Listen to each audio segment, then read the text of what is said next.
नमस्कार, मैं हूं मनीषा गुप्ता और गोल्ड स्पॉट में आपका स्वागत है। बात यहां पर करेंगे सोने की, जहां पर भावों में स्थिरता है, fundamentals on the stronger side हैं। इंडिया में डिमांड अच्छी खासी है, लेकिन जहां तक एक्सपोर्ट के नंबर्स हैं वहां पर गिरावट देखने को मिली है। इसके क्या मायने रह सकते हैं मांग को लेकर, और दुनिया में अब मांग की क्या एक्सपेक्टेशन है, इस पर करेंगे चर्चा। साथ ही बात करेंगे बेस मेटल्स की, जहां पर और भी तेजी हमने इस हफ्ते यहां पर बनते हुए देखी है। कॉपर में तो ऑल टाइम हाइज हैं ही, लेकिन साथ ही साथ अगर निकल की बात की जाए, टिन की बात की जाए, तो यहां पर भी पिछले 2 दिनों में अच्छी खासी तेजी देखने को मिली है। यहां पर अब कितनी और स्ट्रेच हो सकती है ये बढ़त, इस पर भी करेंगे चर्चा। साथ ही बात करेंगे यहां पर गेहूं की, जहां पर प्रोडक्शन इस बार इंडस्ट्री मानती है कि थोड़ा कम है सरकार के नंबर्स के हिसाब से।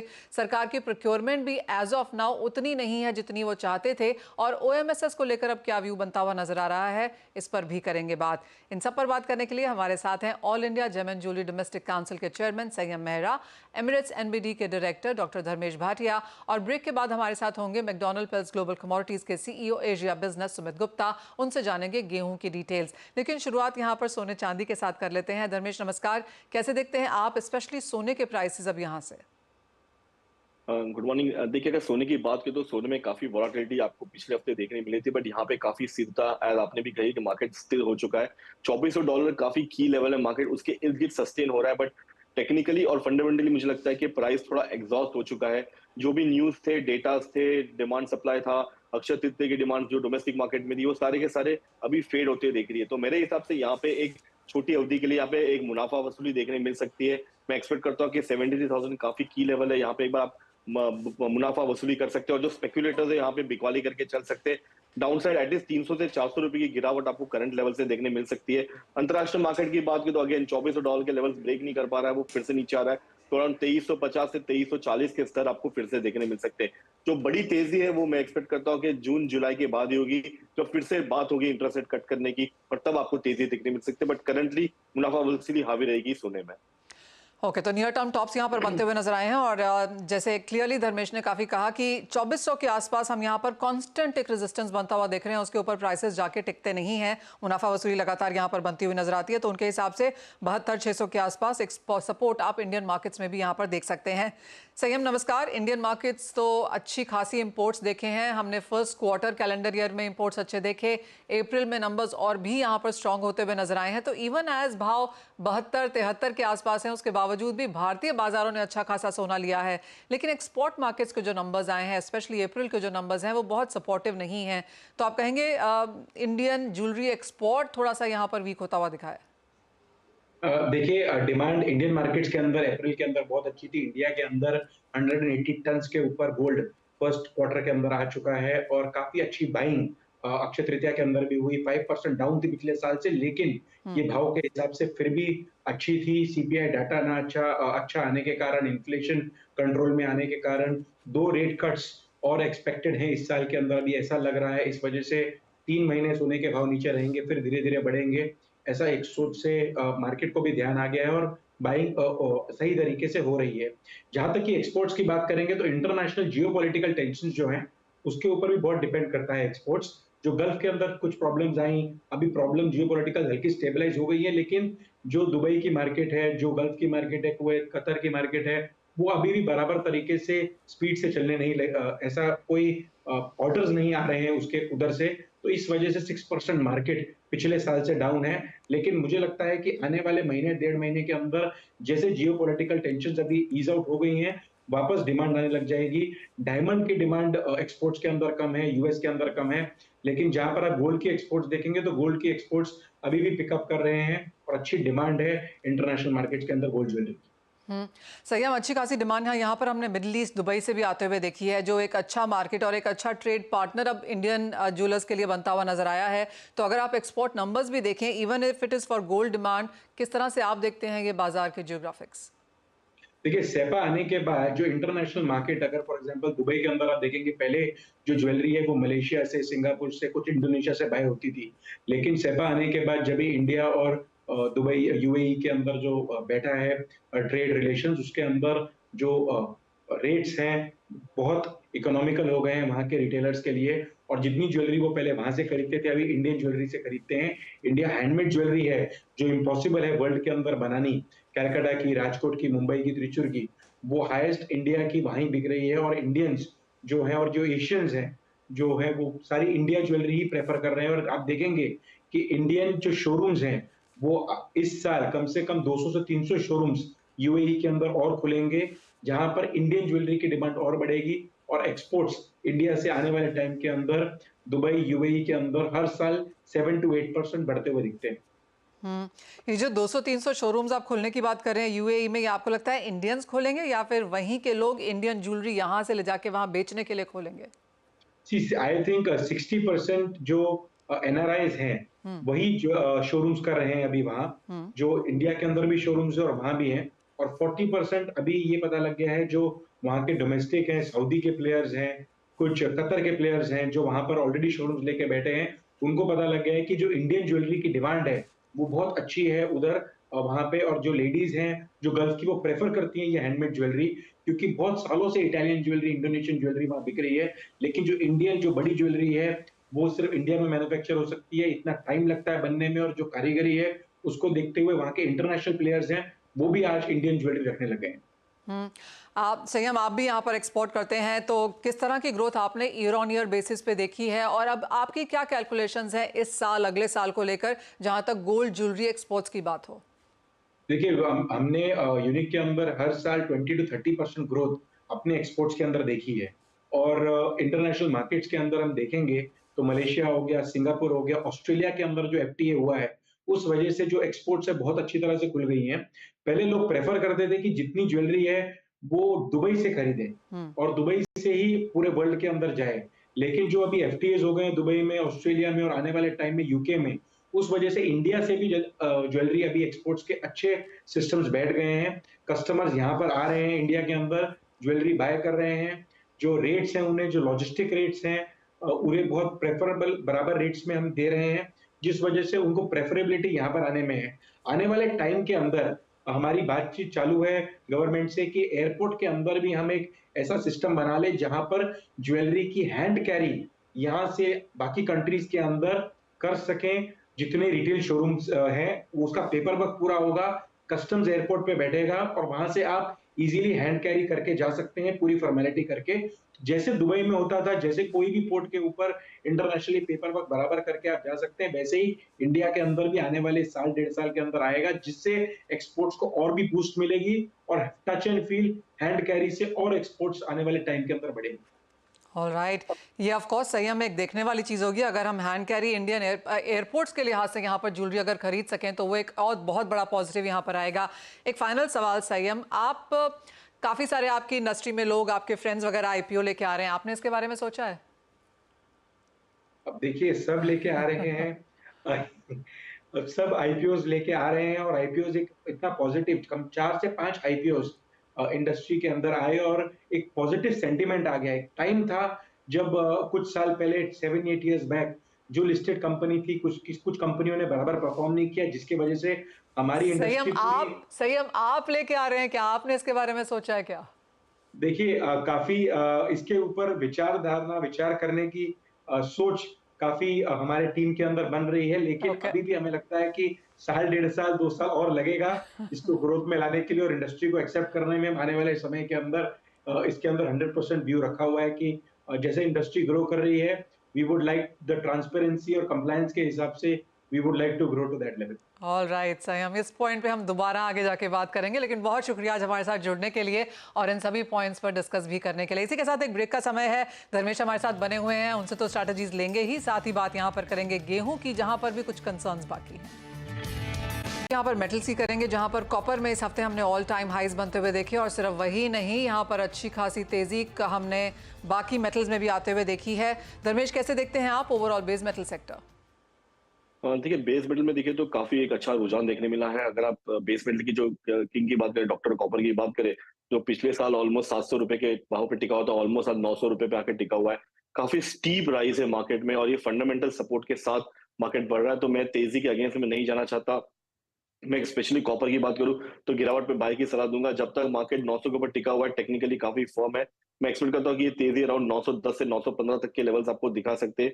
छोटा ट्रेड करें क्योंकि मार्केट ऑलरेडी हाई पे चल रहा है, तो मैं रेकमेंड करूंगा बिना स्टॉप लॉस के ट्रेड ना करें। 895 के स्टॉप लॉस से आप कॉपर में निवेश करके चल सकते हैं। 910 से 915 के टारगेट के लिए आप कॉपर में यहाँ पे बने रहे। मार्केट काफी फर्म है, स्पेशली बेस मेटल साइड में, और मैं एक्सपेक्ट करता हूँ कि तेजी सारे काउंटर में बनी रहेगी। जी हाँ, अच्छी खासी तेजी है, लेकिन धर्मेश यहाँ पर कुछ मुनाफा वसूली, प्रॉफिट टेकिंग कभी आएगी? या जिस तरह से वन वे स्ट्रीट यहाँ पर हमने कॉपर और काफी हद तक दूसरे मेटल्स में आता हुआ देखा है, ये इसी चाल चलेगा? देखिए मेरे हिसाब से अभी कंसोलिडेशन फेज आना चाहिए गिरावट से पहले।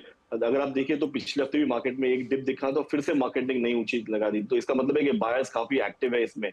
तो मैं रेकमेंड नहीं करूंगा यहाँ पे शॉर्ट साइड रहने की। अगर आपको ट्रेड ना करे तो मत करो, क्योंकि मार्केट में तेजी काफी है, तो मंदी करने की सलाह नहीं रहेगी मेरी।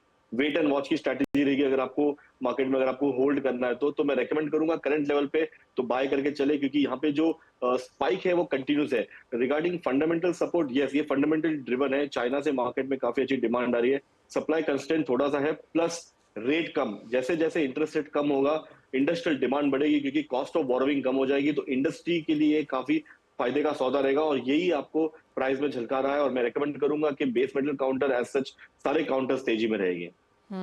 धर्मेश, साथ ही एनर्जी में अब आपकी क्या राय है? बिकॉज कच्चा तेल 3 हफ्ते की गिरावट के बाद इस हफ्ते एक वीकली गेन के साथ बंद होने जा रहा है। हमने इन्वेंट्री डिक्लाइन देखी है यूएस में, सिंगापुर में, यूरोप में, सभी जगह से सपोर्ट यहाँ पर बनता हुआ नजर आया है।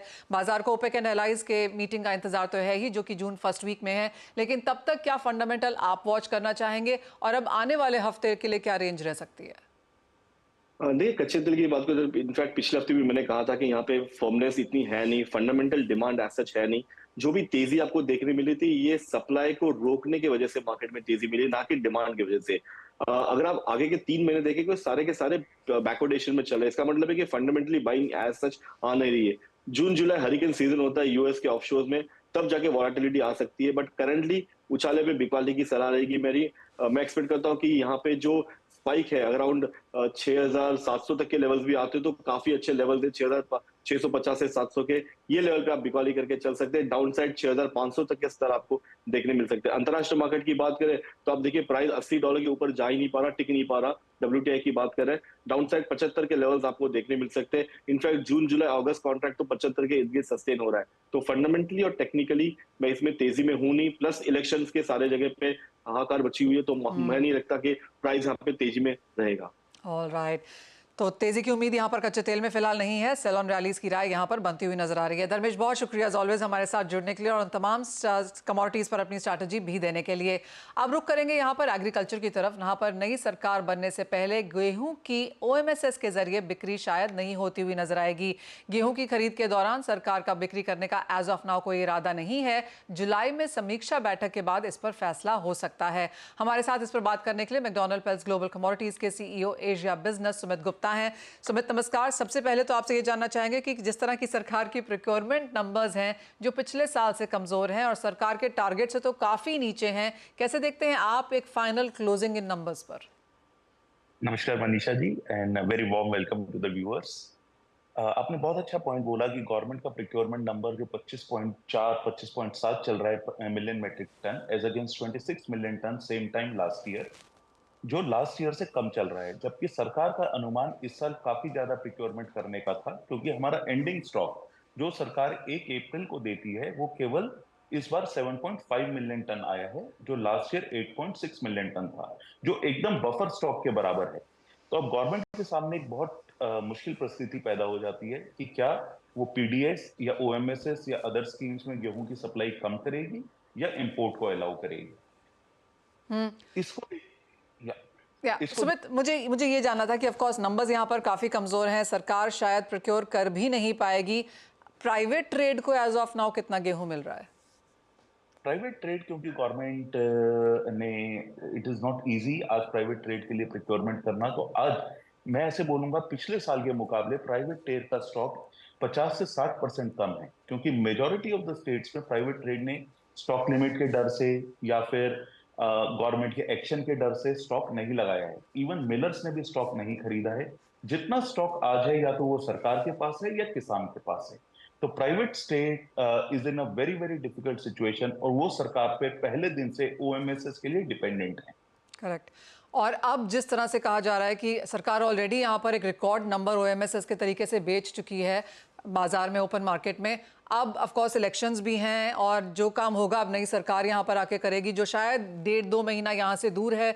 तब तक प्राइवेट ट्रेड का क्या सीन रहेगा? मनीषा जी, वीट की प्रॉब्लम एक्चुअली भारत के लिए प्रॉब्लम नहीं थी, लेकिन हमने अपनी पॉलिसी के कारण उसे प्रॉब्लम बना लिया है। लास्ट ईयर रशियन गेहूं इंडिया में $240 तक ऑफर्ड था, परंतु हमारे यहाँ ड्यूटी होने के कारण किसी ने इंपोर्ट नहीं किया। आज हमने दालों का इंपोर्ट खोल दिया है, क्योंकि सरकार का काम फूड पॉलिसी में पॉलिसी को कंट्रोल करना नहीं, पॉलिसी को फैसिलिटेट करना है, जिससे देश के सिटीजन्स को एक अच्छे भाव के ऊपर अवेलेबिलिटी बढ़ती रहे, और दूसरा किसान को बचाना है कि हार्वेस्ट के ऊपर हम इंपोर्ट ना आने दें। आज पिछले अगर हम केवल 40 दिन का समय लें तो इंटरनेशनल मार्केट $50 बढ़ गया है, क्योंकि रशिया के अंदर ड्राइनेस है, यूएस के अंदर बारिश नहीं हुई, ऑस्ट्रेलिया के पार्ट्स में ड्राइनेस है। उसका पूरा इंपैक्ट आज गेहूं का जो फॉब ऑफर, सीएफआर ऑफर $240 था, आज वो बढ़ के $290 से $300 हो गया है। इसका इंपैक्ट डोमेस्टिक मार्केट पे भी रहेगा, क्योंकि आज आपको पता है अगर आपकी बाहर की रिप्लेसमेंट महंगी है तो आज लोकल ट्रेडर या किसान सस्ते में गेहूं क्यों देगा? तो इसको अगर हम एक्स्ट्रापोलेट करते हैं तो आगे आने वाला समय फूड इन्फ्लेशन के पॉइंट ऑफ व्यू से, स्पेशली ग्रेन के पॉइंट ऑफ व्यू से, गवर्नमेंट को थोड़ा ट्रबल देने वाला है। अगर हम मॉनसून देखें, because government will be keenly watching monsoon, अगर मॉनसून अच्छा रहता है तो हमारे पास राइस का एक्सेस स्टॉक है, तो government can play that rice stock against the wheat. परंतु wheat on stand alone basis, okay, आज उसकी एसएनडी इंडिया में भी टाइट है और बाहर भी टाइट। सुमित, ऑफ कोर्स जिस तरह से हमने गेहूं के ऑल टाइम प्राइसेस यहाँ पर पिछले साल में बनते हुए देखे थे, वहां से अच्छी खासी करेक्शन गेहूं के प्राइसेस में आ चुकी है। अब यहाँ से अंटिल गवर्नमेंट डिसाइड्स कि ओएमएसएस के साथ क्या करना है, किस तरह की अवेलेबिलिटी है बाजार में, किस तरह की डिमांड आप एक्सपेक्ट कर रहे हैं, और यहाँ से प्राइसेस को लेकर क्या व्यू है? मनीषा जी, अगर आप देखें इंडिया की अगर इकोनॉमी 6 से 8% पे ग्रो कर रही है, इसका मतलब है लोग की इनकम भी बढ़ रही है। गवर्नमेंट गेहूं के अंदर उन्होंने पीडीएस कोटा 22-23 मिलियन से 18 मिलियन टन घटा के कर दिया है। इसका मतलब overall availability of wheat in private market is low. आज when people make more money they want to eat what they want to eat, okay. तो इस पॉइंट ऑफ व्यू से गेहूं का, ना कि शॉर्ट टर्म मीडियम टर्म, गेहूं की एसएनडी इंडिया में टाइट रहने वाली है जब तक हम अपना एंडिंग स्टॉक बिल्ड नहीं करते। एंडिंग स्टॉक 26 मिलियन टन गेहूं खरीद के तो हम बिल्ड नहीं कर सकते हैं, तो उस समय गवर्नमेंट के हाथ भी टाइट हो जाते हैं कि वो ओएमएसएस में गेहूं दे, पीडीएस में दे। वो गवर्नमेंट किस तरह लोकल अवेलेबिलिटी को बढ़ाए? हमारे हिसाब से गवर्नमेंट को towards August September on paper looking at the S and D import allow करना पड़ेगा, और उसी के बाद इंडिया के अंदर व्हीट की अवेलेबिलिटी बढ़ेगी और डोमेस्टिक प्राइसेस लो नीचे आएंगे, क्योंकि फेस्टिवल सीजन में अगर हमने इंपोर्ट अलाउ नहीं किया तो व्हीट के प्राइसेस बहुत ऊपर जा सकते हैं। इसलिए हमको ये देख के चलना पड़ेगा। Fair point. ओके सुमित, आप पर्सनली यहाँ पर बुलिश हैं, और ऑफ कोर्स गेहूं के इंपोर्ट को लेकर पूरा का पूरा व्हीट एज एन इंडस्ट्री काफ़ी समय से मांग करता रहा है और एक्सपेक्ट भी करता रहा है कि शायद सरकार ये स्टेप यहाँ पर उठाएगी। एज ऑफ नाउ अब तक आता हुआ नजर नहीं आया, लेकिन अगर ये तीसरा साल ऐसा रहा जहाँ पर सरकार की प्रोक्योरमेंट इनफ नहीं है, पर्याप्त नहीं है, तो वो स्टेप शायद यहाँ पर एक पॉसिबिलिटी बन सकता है। सुमित, एज ऑलवेज बहुत शुक्रिया साथ जोड़ने के लिए, और बहुत ही क्लीन शब्दों में वो हमारे दर्शकों को समझाने के लिए भी। इसी के साथ एक ब्रेक का भी समय है, जब हम लौटेंगे तो पूरा फोकस यहां पर डालेंगे इक्विटीज पर। इक्विटी बाजार में अगर आप दिलचस्पी रखते हैं तो इसमें कारोबार करना चाहते हैं, तो सीएनबीसी आवाज आपको फिर कमोडिटी गुरुकुल के नाम से एक अनोखी पहल लेकर आया है। इस लाइव वेबिनार में देश और दुनिया के कमोडिटी बाजार के लीडर्स आपको मार्केट की हर छोटी बड़ी बारीकियों को सिखाएंगे। बाजार के टेक्निकल्स के साथ बड़े ट्रेंड्स को पहचानने के तरीके, ये भी बताएंगे कि मोमेंटम इंडिकेटर्स क्या होते हैं और उसके हिसाब से स्ट्रैटेजी कैसे बनाई जाए, निवेश में कितना जोखिम शामिल है और उसे मैनेज कैसे किया जा सकता है, आपको अपने पोर्टफोलियो में कमोडिटीज की कितनी जगह देनी चाहिए। साथ ही एक्सपर्ट्स आपके हर सवाल का जवाब भी प्रैक्टिकल एग्जांपल्स के साथ देंगे। इसके अलावा भी बहुत कुछ सीखने का मौका अनोखा मिलेगा। तो इस एक्सक्लूसिव वेबिनार का हिस्सा बनने के लिए अभी लॉग इन करिए साथ दिए लिंक पर।